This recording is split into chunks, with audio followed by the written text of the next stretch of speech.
दोस्तों UPSC EPFO APFC exam के recruitment test के रिजल्ट के बाद लगभग 262 स्टूडेंट्स को एपीएफसी के इंटरव्यू के लिए और 575 स्टूडेंट्स को ईओ के इंटरव्यू के लिए कॉल आई है। आप लोगों में जिन बच्चों की सिलेक्शन हुई वो काफी खुश हो गए होंगे, लेकिन दोस्तों अब ये खुशी सेटल डाउन हो जानी चाहिए क्योंकि 3-4 दिन हो चुके हैं और हमारे सामने अब एक और बहुत इंपॉर्टेंट स्टेज है इंटरव्यू की, जिसको क्वालिफाई किए बिना हम इस एग्जाम में फाइनली सिलेक्ट नहीं हो सकते। हम कमिश्नर या फिर इन्फोर्समेंट ऑफिसर, अकाउंट ऑफिसर नहीं बन सकते। तो किस तरीके से हमें प्रिपरेशन को अप्रोच करना चाहिए इंटरव्यू की, क्या हमारी स्ट्रेटेजी होनी चाहिए, हम इस वीडियो में डिस्कस करेंगे। तो वीडियो हर एक बच्चे के लिए बहुत इंपॉर्टेंट है जो कि इंटरव्यू की प्रिपरेशन करने वाला है। अब दोस्तों यहाँ पर हमारा इस पूरी वीडियो का एजेंडा क्या होने वाला है।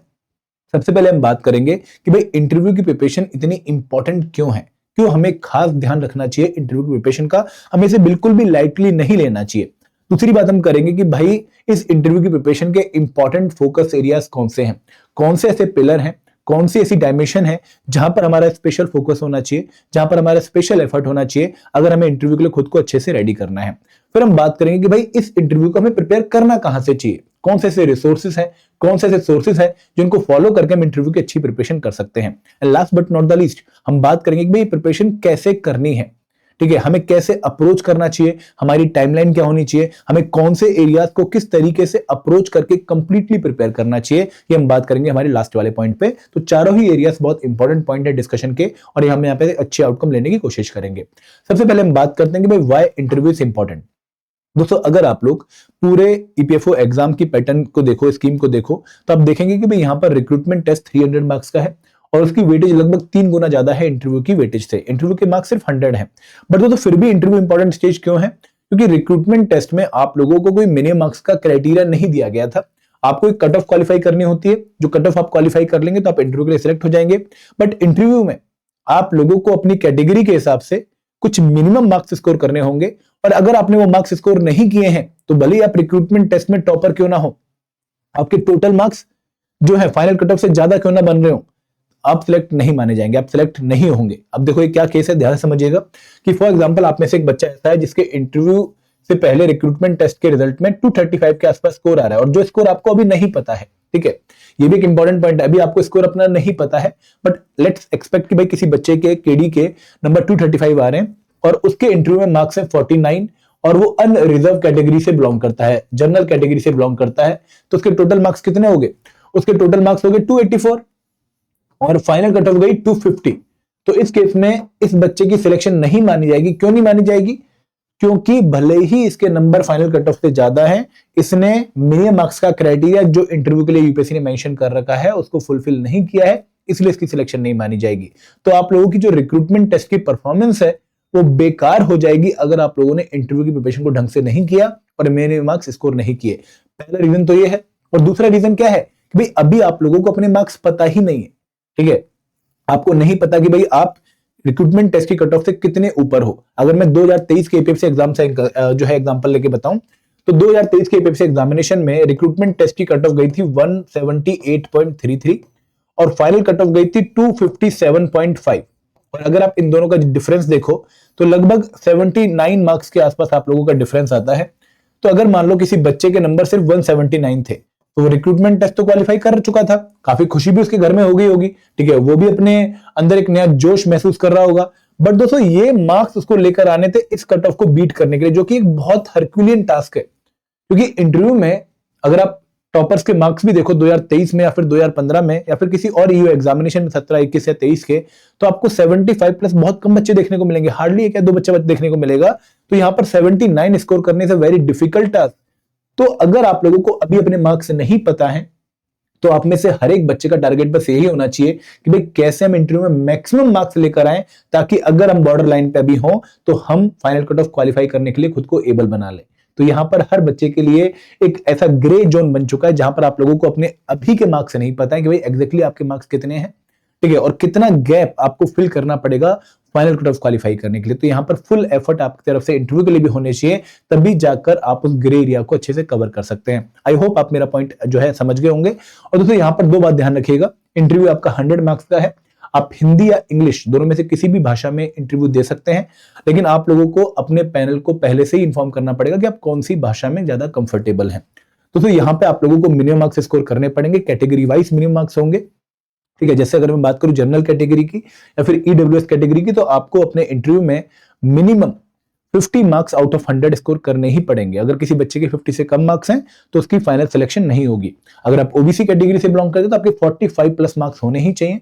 अगर आप एससी, एसटी या फिर पर्सन बेंचमार्क डिसेबिलिटी कैटेगरी से बिलोंग करते हैं तो आपके मार्क्स 40 से ऊपर होने ही चाहिए। तो फिर इंटरव्यू 2 स्लॉट्स में होते हैं, ठीक है। आपको जब इंटरव्यू की डेट मिलेंगी तो वहां पर 2 स्लॉट्स में बच्चों को बुलाया जाएगा। एक होगा फोरनून सेशन, ठीक है, मॉर्निंग सेशन, जहां पर आप लोगों को 9 बजे रिपोर्ट करना होगा और लगभग 9:30 बजे 9:45 में इंटरव्यू स्टार्ट हो जाते हैं और एक स्लॉट में लगभग 20 बच्चों को बुलाया जाता है। उसके बाद आप लोगों का सेकंड जो है सेशन होगा आफ्टरनून सेशन, जहां पर अगेन 20 बच्चों को बुलाया जाएगा और दोस्तों वहां पे जाके आप लोगों को डिफरेंट टेबल्स पे बिठा लिया जाता है। उन टेबल्स के हिसाब से जब आप बैठते हैं तो आप लोगों को बेसिकली एक टेबल पे उन बच्चों को बिठाया जाता है जो एक पैनल को जो है एलोकेट किए गए हैं।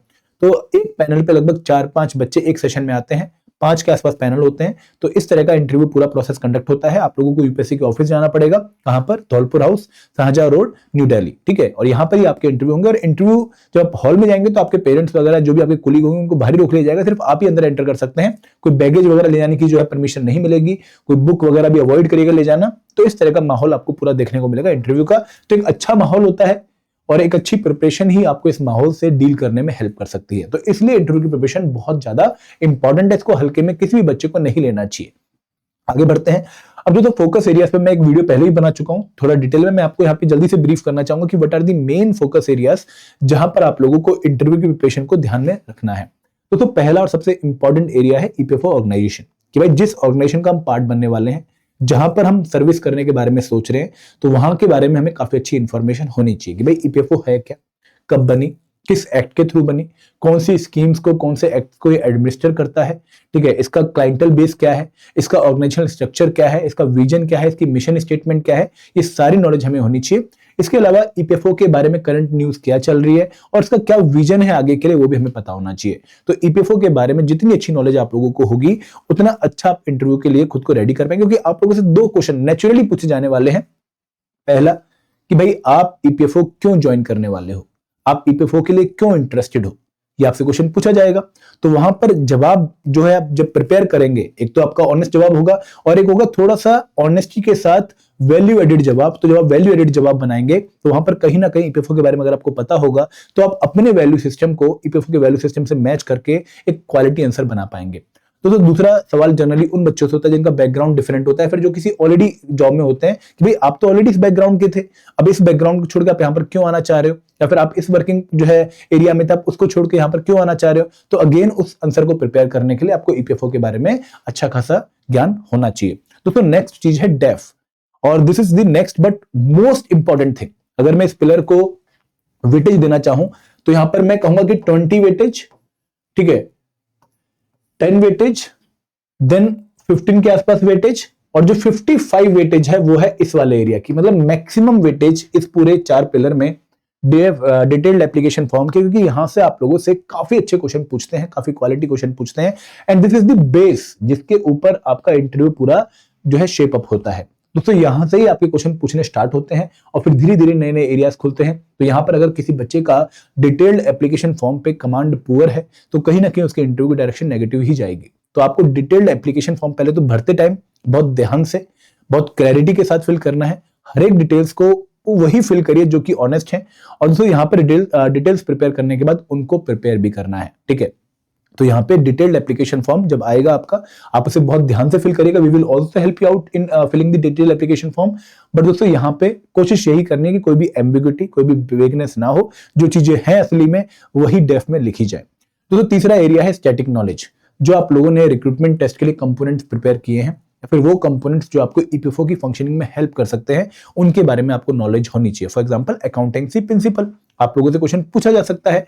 Then IR and labour law, ठीक है, आप लोगों से labour code, labour law, social security act, इनके रिगार्डिंग क्वेश्चन नेचुरली पूछे जा सकते हैं। तो ये एरियाज आपको अच्छे से प्रिपेयर करके रखने पड़ेंगे। क्वांट, रीजनिंग, इंग्लिश, हिस्ट्री, ये वाले एरियाज आपको प्रिपेयर करने की जरूरत नहीं है। आप इनका अगर जवाब नहीं भी दोगे तो भी चलेगा, but IR and labour law, social security act और लेबर कोड्स, ये एक ऐसा एरिया है जहां पर आपको अच्छी खासी नॉलेज होनी चाहिए। और दोस्तों ये एक दिन में प्रिपेयर नहीं होने वाले हैं, आपको रेगुलरली इनको प्रिपेयर करना पड़ेगा। एंड दोस्तों last but not the least area is the current affair. दोस्तों करंट अफेयर में यहाँ पर इंफॉर्मेशन, डाटा, फैक्ट्स, ये आपसे नहीं पूछा जाएगा, ठीक है। अगर पूछा भी जाएगा तो वहां से अगर आप नो भी बोलते हैं आंसर के लिए तो भी चलेगा, बट यहां पर ओपिनियन, एनालिटिकल व्यू पॉइंट आप लोगों का चेक किया जाएगा कि भाई अगर मान लो कोई भी न्यूज है, फॉर एग्जांपल बांग्लादेश में काफी टेंशन चल रही है, तो बांग्लादेश के टेंशन की इंडिया पे क्या इंप्लीकेशन है, इंडिया को इसको किस तरीके से हैंडल करना चाहिए, ऐसे क्वेश्चन आप लोगों से पूछे जा सकते हैं। तो आप लोगों को इन क्वेश्चंस के लिए काफी अच्छे लेवल पे प्रिपेयर करना होता है। तो ये 4 फोकस एरियाज जिनके लिए आपको स्लोली और कंसिस्टेंटली प्रिपेयर करना पड़ेगा। एंड दोस्तों यहां पर मैं एक और बात बताना चाहूंगा आप लोगों को कि इंटरव्यू की जो डेडलाइंस है या जो डेट्स हैं वो काफी लेट चलती हैं, तो आप लोगों को यहाँ पे प्रिपरेशन थोड़ी सी डिफरेंट ओरिएंटेशन के साथ करनी पड़ेगी। हम इसको आगे और डिटेल में डिस्कस करेंगे। अब दोस्तों बात करते हैं कि भाई इंटरव्यू के लिए प्रिपरेशन करनी कहां से। देखो मैंने बहुत सारी चीजें यहाँ पर मेंशन कर रखी है, मैं आपको हर एक पॉइंट को 1 बाय 1 एक्सप्लेन करता हूं। तो जब हम सबसे पहला एरिया प्रिपेयर करेंगे ईपीएफओ के बारे में, तो वहां पर हमारे पास बेस्ट सोर्स रहेगा ईपीएफओ की वेबसाइट। उस वेबसाइट को हमें अच्छे से खंगाल लेना है, अच्छे से कवर कर लेना है। इसमें आपको अबाउट ईपीएफओ मिलेगा, इसमें आपको विजन स्टेटमेंट मिलेगी, इसी में आपको मिशन स्टेटमेंट मिलेगी, इसी में आपको पता लगेगा कि भाई ईपीएफओ कौन सी स्कीम्स एडमिनिस्टर करता है, कौन से एक्ट्स एडमिनिस्टर करता है। इसी वेबसाइट पे आप लोगों को ईपीएफओ के बारे में करंट न्यूज सुनने को मिलेंगी। इसी वेबसाइट में आप लोगों को ईपीएफओ के स्ट्रक्चर के बारे में पता लगेगा। इसी वेबसाइट में आप लोगों को ईपीएफओ की सर्विसेज के बारे में पता लगेगा। तो जो भी इंपॉर्टेंट डिटेल्स ईपीएफओ के बारे में आपको चाहिए प्रिपरेशन के लिए, मैक्सिमम रिसोर्सेज आपको यहाँ पर पता लग जाएंगे। इसके अलावा अगर आप सोशल सिक्योरिटी के बारे में और पढ़ना चाहते हो तो एक बहुत ही अच्छी बुक है रवि प्रकाश यादव की, वो आप पढ़ सकते हैं। आप ईपीएफओ के बारे में अगर पढ़ना चाहते हो तो रामनिवास बैरवा की एक बुक है step by step into EPF, ये आप पढ़ सकते हैं। दोस्तों ईपीएफओ का विजन डॉक्यूमेंट है 2047, वो आपको पढ़ना चाहिए। ईपीएफओ का ट्रेनिंग पॉलिसी डॉक्यूमेंट है, वो आप लोगों को पढ़ना चाहिए। तो ये एरियाज हैं जहां से आप ईपीएफओ के बारे में अच्छे से प्रिपेयर कर सकते हैं। अगर मैं करंट अफेयर के बारे में बात करूं तो करंट अफेयर के बारे में अच्छे से प्रिपेयर करने के लिए आप लोगों को पहले तो 2 न्यूज़पेपर एटलीस्ट उनका एडिटोरियल वाला सेक्शन पढ़ना चाहिए, और न्यूज डिबेट जो होती हैं, जो अच्छे टीवी चैनल्स हैं, ठीक है, मैं नाम नहीं लेना चाहूंगा किसी का, बट जो ऑथेंटिक और रिलायबल या फिर क्रेडिबल टीवी चैनल्स हैं उनकी आप डिबेट सुन सकते हैं। आप डीडी न्यूज को फॉलो कर सकते हैं। इसके अलावा आप लोगों को जो है ईपीएफओ की ऑफिस को विजिट करना चाहिए, फिजिकली विजिट करना चाहिए, ताकि आप देख पाए कि भाई ईपीएफओ के ऑफिस होते कैसे हैं और आप अपने आप को रिलेट कर पाए उस ऑफिस की फंक्शनिंग से। वहां पे आप लोगों से बात कर सकते हैं, ईपीएफओ के चैलेंजेस के बारे में जान सकते हैं। तो इस तरह का आपको एक अच्छा एक्सपोजर मिल जाएगा अगर आप ईपीएफओ के ऑफिस विजिट कर सकते हैं। दोस्तों इसके अलावा प्रिपेयर कहां से करना है? मॉक इंटरव्यू से। देखो मॉक इंटरव्यू एक तरह का आईना होंगे जो आपको बार बार आपका करंट स्टेटस दिखाते रहेंगे, आपकी वीकनेस दिखाते रहेंगे। उनको प्रिपेयर करने से, उनको जो है इंप्रूव करने से आप इंटरव्यू के लिए खुद को बहुत रेडी बना पाएंगे। Then DAF is the core, जिसके ऊपर आप लोगों को खुद ही क्वेश्चन बनाने कि अच्छा मेरा जो है ईमेल आईडी है kuldeep198999@yahoo.com, तो 198999 क्यों है? देखो जनरली हम जब सबने ईमेल आईडी बनाया है तो हमारा जो है गूगल ने एक यूजर नेम दे दिया है, तो वो यूजर नेम का कोई ना कोई लॉजिक या कुछ तो बनाना पड़ेगा कि आपने एक्सेप्ट किया तो उस टाइम। तो यहाँ पे ये जो कॉमन क्वेश्चन है कि भाई अगर अच्छा आप जो है बनारस से बिलोंग करते हैं, बनारस में क्या इंपॉर्टेंट है, ऐसे क्वेश्चन आपसे पूछ लेते हैं। तो वहां पे डेफ आपका कोर एरिया बनेगा जिसके ऊपर आपको क्वेश्चंस को फ्लो करवाना है। तो दिस इज द एरिया जहां से आपको मैक्सिमम प्रिपेयर करना है। एंड दोस्तों फिर आप प्रिपेयर कर सकते हैं पीयर ग्रुप डिस्कशन से, अपने पेरेंट्स से डिस्कशन से, अपने मेंटर से डिस्कशन से। बहुत सारे ऐसे एरियाज हैं जहां पर आपको पीयर ग्रुप डिस्कशन हेल्प करती है। फॉर एग्जांपल जब आप चाय पे जो है चुस्की ले रहे होते हैं, या फिर आप किसी और जो है एक टोली में बैठे होते हैं और वहां पर कोई डिस्कशन चल रही होती है किसी मैटर में, तो आप लोगों को डिफरेंट व्यू पॉइंट्स सुनने को मिलते हैं। तो वो एक एरिया है जहां से आप प्रिपेयर कर सकते हैं। एंड दोस्तों यहाँ पे आप लोगों को एक और एरिया जो है फॉलो करना है, अगेन वो न्यूज़पेपर में आएगा कि हमारी हमारी जो मिनिस्ट्रीज हैं उनका क्या स्टैंड है किसी पर्टिकुलर जो है एरिया पे, किसी पर्टिकुलर इवेंट पे, वो भी आप यहीं से पढ़ेंगे, क्योंकि वही व्यू पॉइंट आपको कैरी करना होता है to the interview hall. For example Bangladesh में जो इंडियन गवर्नमेंट का स्टैंड है वही आप उसको प्रोजेक्ट कर सकते हैं अपने आंसर के फॉर्म में इन द इंटरव्यू। ठीक, तो ये एरिया है जहां से आपको प्रिपेयर करना चाहिए। अब प्रिपेयर करना कैसे चाहिए? तो सबसे पहले तो आप लोगों को पता होना चाहिए कि टाइमलाइन काफी लंबी चलेगी। अभी 22 दिसंबर को हमारा रिजल्ट आया है, ठीक है, 22 दिसंबर 2025 को रिजल्ट आया है। अब इसके बाद मुझे लगता है कि जनवरी और फेब में आप लोगों का डेफ फिल होगा, ठीक है, डिटेल्ड एप्लीकेशन फॉर्म फिल होगा। इसके बाद अभी क्या है, अभी आपका जोश बहुत हाई है कि इंटरव्यू की प्रिपरेशन करनी है। यहां तक आते आते जोश थोड़ा सा हल्का हो जाएगा, फिर डेफ फिल होगा तो फिर जोश हाई हो जाएगा। फिर दोस्तों डॉक्यूमेंट वेरिफिकेशन होती है ऑनलाइन, फिर जोश हाई हो जाएगा, भाई इंटरव्यू कभी भी आ सकता है। फिर फाइनल लिस्ट आएगी एक कि अच्छा इन बच्चों को डॉक्यूमेंट वेरिफिकेशन के बाद फाइनली सिलेक्ट किया गया है। फिर उसके बाद दोस्तों इंटरव्यू की डेट अनाउंस होंगी, तब जो शाही हो जाएगा, होना भी चाहिए इस टाइम पर, क्योंकि 3 हफ्ते के बाद लगभग आप लोगों के इंटरव्यू से स्टार्ट हो जाएंगे। तो ये पूरा प्रोसेस लगभग जून के बाद तक जाने की संभावना है।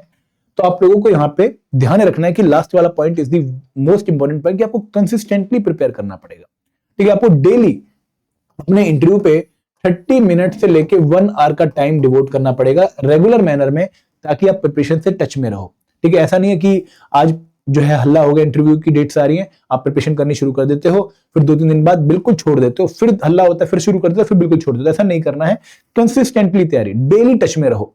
फॉर एग्जाम्पल, जो भी आपकी हॉबी है, फॉर एग्जाम्पल किसी की गिटार बजाना हॉबी है, तो गिटार बजाने के साथ साथ गिटार के बारे में इंफॉर्मेशन होनी, ठीक है, वायर्स के बारे में इंफॉर्मेशन होनी, डिफरेंट मटेरियल के बारे में इंफॉर्मेशन होनी बहुत जरूरी है। अगर आप कुकिंग कर रहे हो तो जो आपका कुकिंग का क्विजीन है, फॉर एग्जांपल कोई नॉर्थ इंडियन खाना बनाना पसंद करता है, कोई साउथ इंडियन खाना बनाना पसंद करता है, उसमें मसालों की इंफॉर्मेशन, ठीक है, उन मसालों के बारे में थोड़ा पढ़ना, वो सारी इंफॉर्मेशन आपको रेगुलर मैनर में करनी पड़ेगी, क्योंकि एक दिन में चीजें प्रिपेयर नहीं होने वाली हैं।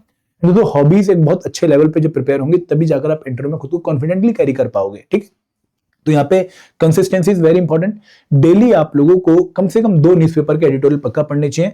आप द हिंदू या फिर इंडियन एक्सप्रेस पढ़ सकते हैं, या फिर कोई डिफरेंट सेट ऑफ न्यूज़पेपर जैसे बिजनेस स्टैंडर्ड या फिर इंडियन एक्सप्रेस, कोई भी एक न्यूज़पेपर फॉलो कर सकते हैं। बट क्योंकि यहाँ पर इंटरव्यू एक फाइनेंशियल इंस्टीट्यूशन का नहीं है, एक सोशल सिक्योरिटी ऑर्गेनाइजेशन का है, तो आप द हिंदू या इंडियन एक्सप्रेस को फॉलो कर सकते हैं। एंड ऑल्सो यहाँ पे एडिटोरियल आपको हर एक टॉपिक के रिलेटेड पढ़ने चाहिए। जरूरी नहीं है कि आप अगर इंटरनेशनल रिलेशन कंपोनेंट आपके रिक्रूटमेंट टेस्ट में नहीं, तो आप उसके एडिटोरियल नहीं पढ़ेंगे, आपको पढ़ने पड़ेंगे, क्योंकि करंट अफेयर से क्वेश्चन किसी भी एरिया से पूछा जा सकता है in the examination, in the interview. तो यहाँ पे 2 डेली एडिटोरियल आप लोगों को 2 न्यूज़पेपर के पढ़ने चाहिए, और टीवी जो है डिबेट्स देखनी चाहिए। कम से कम 1-1.5 घंटा आपका यहाँ पर जाना चाहिए। आप लोग एक बार जल्दी से ईपीएफओ ऑर्गेनाइजेशन के बारे में सब कुछ पढ़ के अपने नोट्स बना लीजिए, ताकि जब भी हल्ला हो आपको नोट्स को ही रिवाइज करो, आपको बार बार वेबसाइट पे जाने की जरूरत ना पड़े, एक्सेप्ट फॉर वॉचिंग कि क्या करंटली ईपीएफओ में चल रहा है। दोस्तों, इसके बाद जब आप अपना डेफ फिल करेंगे, तो सबसे पहले डेफ पे आपको कोर क्वेश्चंस बनाने हैं। We will help you out. और कोर क्वेश्चंस के आंसर प्रिपेयर करने के बाद हम धीरे धीरे पेरिफेरी पे जाएंगे। पहले हम कोर प्रिपेयर करेंगे, फिर हम धीरे धीरे आउटर मूव करेंगे कि अच्छा, एक लेवल क्वेश्चन ये हो गया, अब नेक्स्ट लेवल क्वेश्चन क्या आएगा, इसके नेक्स्ट लेवल क्वेश्चन क्या आएगा, हम ऐसे ऐसे आगे बढ़ेंगे। फिर दोस्तों, आप जो है अपनी वीकनेसेस को अभी आइडेंटिफाई कर लीजिए। फॉर एग्जाम्पल, अगर किसी को लगता है कि भाई वो इंट्रोवर्ट है, तो कैसे हम इसको चेंज कर सकते हैं। किसी को लगता है कि भाई मैं कैमरा कॉन्शियस हूं, या फिर मैं भीड़ में नहीं बोल पाता हूं, ठीक है, मैं अकेले में जितना मर्जी बुलवा लो, या मैं जो है लिखने में अच्छा हूं, मैं बोलने में अच्छा नहीं हूं। तो जो भी आपकी वीकनेसेस हैं कि सर मैं बहुत ज्यादा बोलता हूं, मैं बहुत लाउड बोलता हूं, मैं बहुत स्लो बोलता हूं, जो भी आपकी वीकनेस है उनको आइडेंटिफाई करके उन पे काम करना शुरू करें, क्योंकि ये अगेन एक दिन में चीजें चेंज नहीं होने वाली हैं। आपको अगर लगता है कि भाई 3 हफ्ते का टाइम मिलेगा इंटरव्यू से पहले, इंटरव्यू डेट अनाउंस होने के बाद, तो हम उस टाइम प्रिपेयर कर लेंगे, नहीं होता है। तब आप बहुत जो है एक अलग ही प्रॉब्लम के साथ इंटरव्यू को कैरी कर रहे होते हो। तो अभी अगर वो डेवलप कर लोगे, चीजें इंप्रूव कर लोगे, तो आपको बाद में बहुत हेल्प मिलने वाली है। तो यहाँ पे आप अपनी वीकनेसेस को आइडेंटिफाई कर सकते हैं, और ये आपसे बेस्ट कोई नहीं कर पाएगा, क्योंकि यू बेस्ट नो योरसेल्फ। तो यहाँ पे उन वीकनेस को आइडेंटिफाई करो, और उनका सॉल्यूशन जो है आप मेंटर से डिस्कस कर सकते हो, अपने एंड पे सर्च कर सकते हो। लेकिन जब तक आप उन सॉल्यूशंस को डील नहीं करोगे, आप कहीं ना कहीं परेशानी में रहोगे, क्योंकि यहाँ पर आप इंटरव्यू हॉल में तभी कॉन्फिडेंस के साथ जाते हो जब आप हर तरीके से हर लेवल पे प्रिपेयर होते हो। तो वो अगर प्रिपरेशन नहीं है हमारी, तो कहीं ना कहीं हमारे माइंड में एक बात खटक रही होगी कि यार कहीं ये छेड़ ना दें, कहीं ये मुझे जज ना कर लें, तो वो हमें स्कोप नहीं रहने देना है। तो दिस इज समथिंग जो आप लोगों को अच्छे से प्रिपेयर करना है। We are with you in your preparation journey. बहुत जल्द हमारा इंटरव्यू गाइडेंस प्रोग्राम लॉन्च होने वाला है, आप उसका पार्ट बन सकते हैं। आप और भी कहीं इंटरव्यू गाइडेंस प्रोग्राम जो है ज्वाइन कर सकते हो, क्योंकि यहाँ पे जितना ज्यादा हमें जो है ज्ञान मिले उतना बेटर रहेगा हमारे लिए। तो ये आपके लिए एक वीडियो थी। I hope this video will help you out. Thank you very much. जय हिंद, जय भारत।